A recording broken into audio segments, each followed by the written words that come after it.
Hey, what's up, lightboltjoe here. Today we are going to discuss Book 2 of The Legend of Korra Spirits. This is 14 episodes long compared to Season 1, Book Air, which is 12 episodes long. The third season is 13 episodes. The fourth season is 13 episodes. I think 2012 is Season 1, 2013 Season 2, 2014 is Season 3 and 4.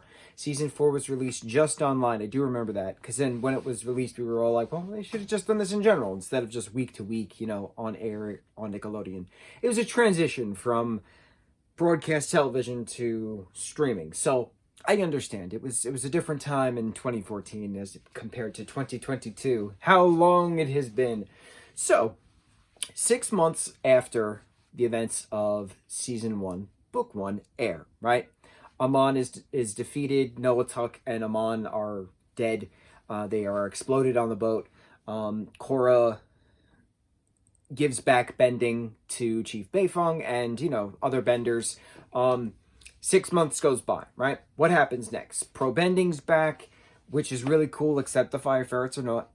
Mako, Bolin, and, Korra, they're all doing their other stuff. Korra is still learning airbending. She's trying to master airbending. So in the process of all this, she's going to the Southern Water Tribes to visit her mom and her dad. Tarlok is her father, and his brother, Unalak, who is the chief of the Northern Tribe, comes to visit with his two children, Desna and Eska.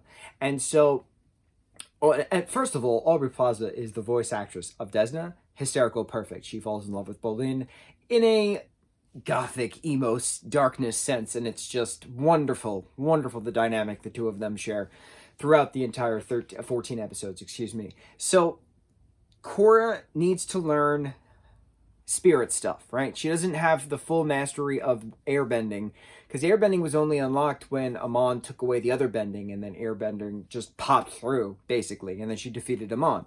So it's now a matter of, how is she going to learn the spirit aspect of being the Avatar? If the Avatar is supposed to be the bridge between the spirit world and the human world, she needs to learn stuff. And Tenzin's not giving her the proper stuff that she needs, according to Korra.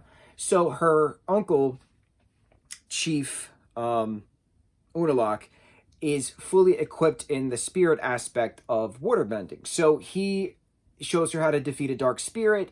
Korra wants to train with him instead of Tenzin, so she goes off, to train with him within the Southern Water Tribe, but the plot thickens. Unalak has a dark secret plan. He wants the Northern Tribe to fight against the Southern Tribe. A civil war happens. He wants to take control of everyone.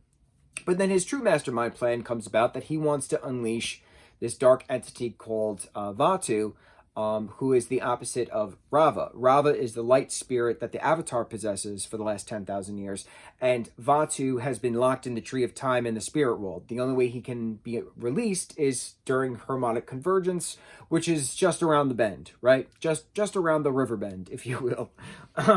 I had to say it because we were in the Water Tribe, so water, river, okay. I'm good. I'm good with my Pocahontas joke, thank you. So, it's a matter of, how is Korra going to learn spirit stuff from her evil uncle? Or is she going to go back to Tenzin, explain what's going on, try to get him to help? In the process of all of this, Jinora, Tenzin's oldest daughter, is being well-equipped in the spirit world as well. So Tenzin is teaming up with Bumi, his older brother, Kaya, his older sister. So as far as Aang and Katara children are concerned, Bumi was the firstborn non-bender. He's a general of the Republic fleet. Kaya is a waterbender, and then Tenzin is the airbender. So Tenzin got the most love and attention from Aang growing up because he's an airbender. So Aang has to make sure that the airbenders survive. And then Tenzin's kids, 3 kids, potentially the 4th kid, Rowan, are airbenders, so he has to teach airbending as well to keep the Air Nation alive and well.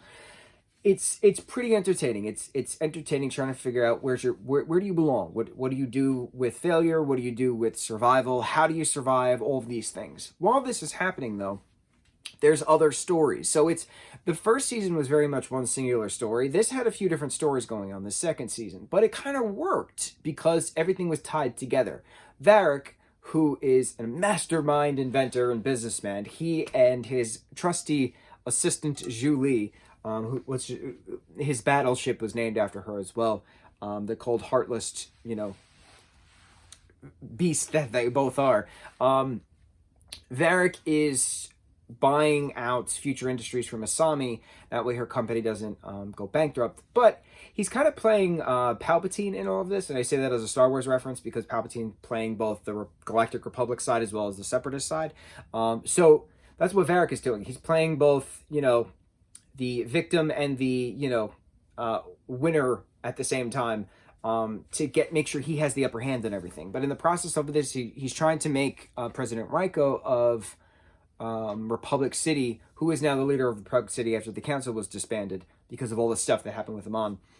He's trying to get Republic City to start a war with the Southern Water Tribe to defeat them against the Northern Water Tribe. So that's the thing. There's war stuff going on. General Iroh's thrown into the mix as well, while all the spirit stuff's going on. So it's two very different stories. Technically a third story, if you want to say that Mako trying to figure out where the explosive devices are coming from, the detonators, being Varric all along. Bolin and his co-star Ginger are filming Nuktuk, the hero of the South Movers, not movies, movers, that Varric had just created. So a lot of stuff is going on within this chunk of time, 6 months after the Amon battles. Now Unalaq is the main villain. He's the now antagonist. Harmonic convergence happens. Korra has opened up both portals, against her will, essentially, because Unalaq was, manipulating her to do these things. Vaatu has now been released. He has fused with Unalaq. It's now Nega Unalaq versus Korra, who had Rava ripped from her. And then there's a lot of the whole, there's light within the dark, that there's always light within dark, there's always dark within light. There has to be a balance. So that was the point of the two of them, Vaatu and Rava, fighting against each other all this time. Korra fights Vaatu and, she saves the day and she decides to keep the portals open after harmonic convergence, that spirits and humans need to learn how to live together as they did 10,000 years ago. That the first Avatar, Wan, who we get a 2-episode arc for, about his origin story, possibly made the mistake of closing the portals when he should have just let them keep them open. That way spirits and humans could have learned to live together after all this time. So we get the origins of Wan, the first Avatar, fire, air, water, earth. This circle started with him getting fire from one of the lion turtles, which we meet as an ancient being in Avatar: The Last Airbender. He helps Aang. Air is the second element he gets. Water is the third element he gets. Earth is the fourth element he gets. So it's a matter of how is Wan helping the spirits protect themselves, protect the land against the humans that are getting the elements to actually fight them. And then there has to be a balance. There has to be a balance. The dark with the light. There has to be a balance. So to have that origin story, prequel, if you will, to how the very first Avatar gained their power, gains the bridge, quote unquote, between spirit and human world. What happens when that is severed? What happens 10,000 years later when harmonic convergence comes together, when all the planets are aligned directly? Harmonic convergence, everything is balanced, one line, all the chakras going together, right? What happens?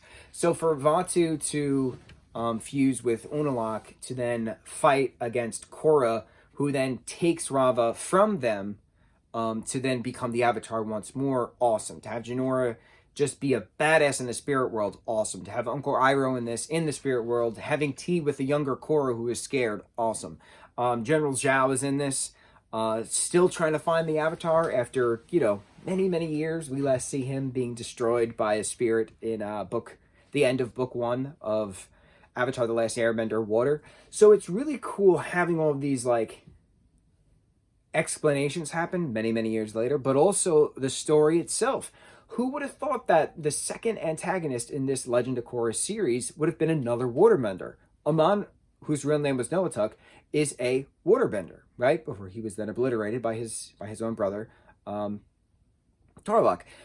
Having Unalaq, a waterbender, not so much being destroyed by his brother, Tonrock. God, I'm getting everyone's names confused. Tarlock. Tarlock was the councilman in the first season. Tonrock is Korra's father, Chief Tonrock.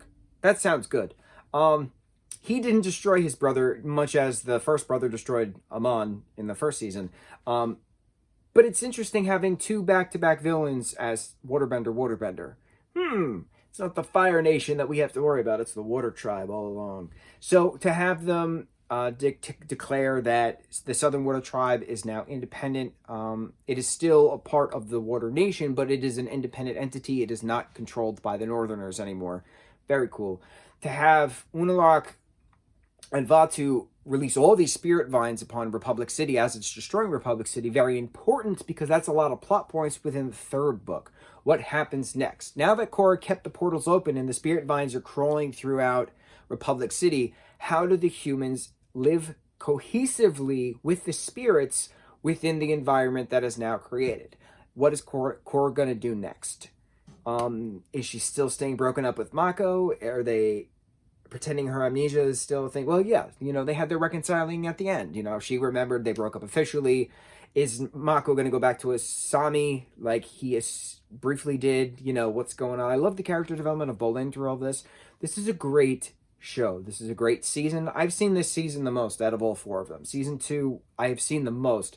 I don't know if it's my favorite out of all four, but I've definitely seen this one the most out of all of them. Solely because I had so many friends at that given point in 2013 when this first came out. Because, some of them, didn't see it when it aired, so we would, marathon it. We would just hang out and marathon all 14 episodes in the day.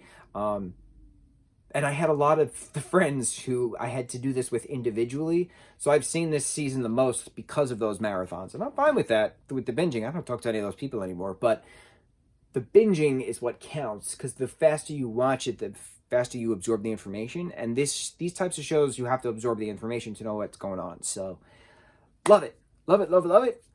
On to the third book, Balance. Mucho mahalo.